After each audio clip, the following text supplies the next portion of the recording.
I'm Helen Connolly. I'm the Volunteering and Participation Manager for National Museums NI.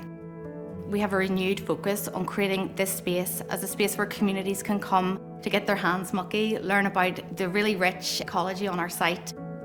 I'm Adrian Patrick, Sustainability Manager at National Museums Northern Ireland. We want to re-establish an important habitat in Northern Ireland. The ancient woodland has been in existence since 1600. So we're removing the rhododendron and the cherry laurel from the site, and we hope by removing these invasive species that habitat will thrive again. Part of the visitor journey on our site means that people can come and see our makers and our artisans in their spaces, and those are all things that then we are able to sell in our shops so people can take a wee bit of that piece of history home with them.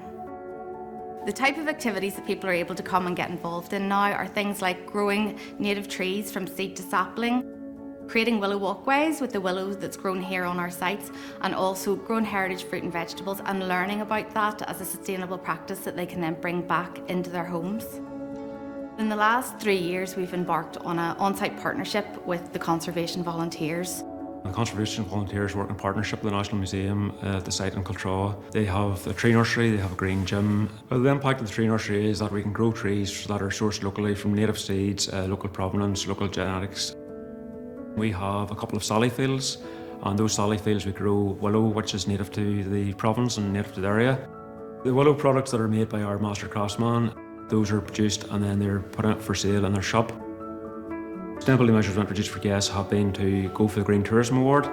We have begun to measure our carbon footprint over the last number of years, and we're committed to 50% reduction in our carbon in direct and indirect emissions by 2030.